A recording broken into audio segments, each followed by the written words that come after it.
Welcome to Webline.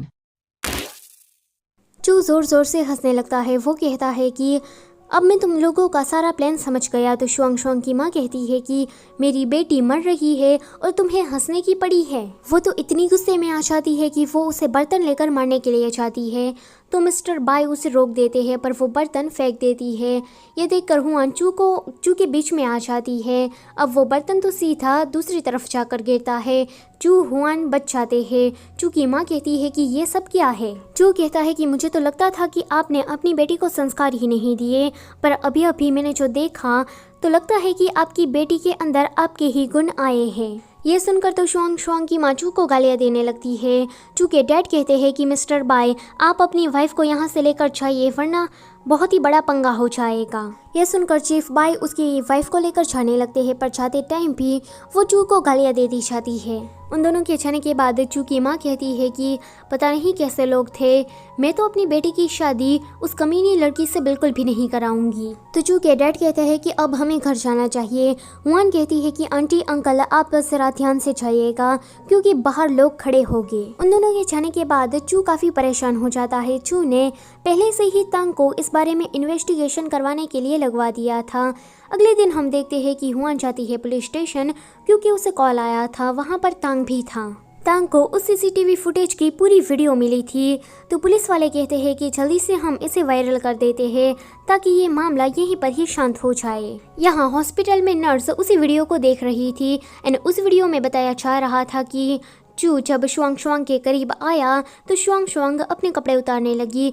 तो चू ये देखकर वहाँ से भाग गया। जब वो चला जाता है तो शुआंग शुआंग अपने आप को ही हर्ट करने लगती है। वो अपने आप की ही बॉडी को टच कर रही थी। नर्स ये देखकर कहती है कि कितनी बेकार लड़की है, ये तो बहुत ही ज़्यादा डिस्गस्टिंग है, मैं और नहीं देख सकती। जो लोग पहले चू की बुराई कर रहे थे, उसके बारे में बुरा बुरा बोल रहे थे, वो सारे लोग अब शुआंग शुआंग के बारे में बुरी बातें करने लगते हैं।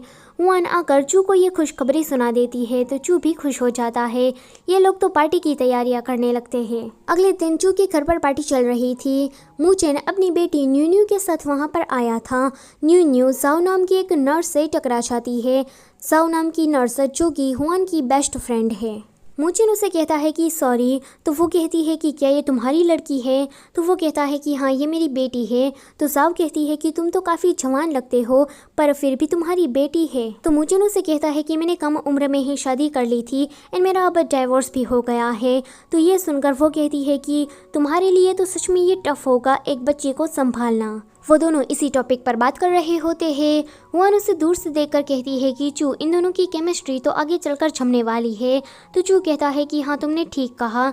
चू को कोई फिश लाने के लिए किचन में भेजता है तो वो चला जाता है। जब वो किचन से वापस आ रहा था तो शुआंग शुआंग की माँ जो कि वहाँ पर फेस बदल कर आई थी, वो चू पर चाकू से हमला कर देती है। वो कहती है कि तुम्हारी वजह से मेरा पति जेल में चला गया, मेरी बेटी ने सुसाइड कर ली और तुम यहाँ पर पार्टी करके मज़े कर रहे हो। हुआन चू के पीछे ही आ रही थी। वो भी ये सारी बातें सुन लेती है। वो उसे कहती है कि पहली बात तो ये है कि आपके पति ने ही घपला किया था बिजनेस में, तो उसे तो जेल जाना ही था। और जहाँ तक आपकी बेटी की बात है तो आपकी बेटी ने भी ऐसे ही काम किए थे। तांग उसे पकड़ लेता है। वहाँ पर पुलिस भी आ जाती है। पुलिस शुआंग शुआंग की माँ को पकड़ कर ले जा रही होती है। जाते टाइम भी ये आंटी चू को गालियाँ ही देती जाती है। उसके जाने के बाद हुआन तांग से पूछती है कि शुआंग शुआंग का क्या हाल है। तो तांग किसी को कॉल करता है। बाद में वो कहता है कि शुआंग शुआंग ने भी उस वीडियो को देख लिया था एंड उसने इतनी सारी स्लीपिंग पिल्स खा ली कि वो मर गई। ये सुनकर इन दोनों को ही एक झटका लगता है। पार्टी ये लोग यहीं पर ही ख़त्म कर देते हैं। हुआन कहती है कि अगर हम दोनों शादी कर लेते हैं तो ये सब कुछ होता ही नहीं। तो चू कहता है कि हाँ, तुमने ठीक कहा, आगे ये दोनों अपनी शादी रजिस्टर करवा लेते हैं। चू को शादी के दिन ही हॉस्पिटल में सर्जरी करने जाना पड़ता है, तो वो वहाँ से चला जाता है। उसके जाने के बाद चू की माँ वहाँ पर आ जाती है। हुआन तो डर जाती है। चू की माँ कहती है कि मुझे पता लग गया है कि तुम दोनों ने शादी कर ली है। हुआन अपने मन में सोच रही थी कि लगता है कि इस बार तो आंटी मान ही जाएगी उन दोनों के रिश्ते के बारे में, पर चू की माँ कहती है कि तुमने शादी तो कर ली है, पर देख लेना, मैं एक रुपया भी तुम दोनों को अपने बिजनेस में से नहीं देने वाली। तो ये सुनकर हुआन कहती है कि मुझे आपका पैसा चाहिए भी नहीं। वो उस विल पर साइन कर देती है। चू तभी ही वहाँ पर आता है। वो भी साइन कर देता है। तो चू की माँ कहती है कि तुम्हें ये करने की क्या ज़रूरत थी, पता है कि मैंने कितनी मेहनत से इस बिज़नेस को बिल्डअप किया था। तो जो कहता है कि मैं एक डॉक्टर हूँ और मुझे बिजनेस में कोई भी इंटरेस्ट नहीं है, अगर आप चाहती है तो आप अपना बिजनेस किसी और को हैंड ओवर कर सकती है। यह सुनकर चू की माँ कहती है कि चू, तुमने इस बार सच में मुझे निराश किया है। सो इसी के साथ ये वाला चैप्टर होता है यहीं पर ही खत्म। Don't forget to like, share and subscribe. Thank you for watching.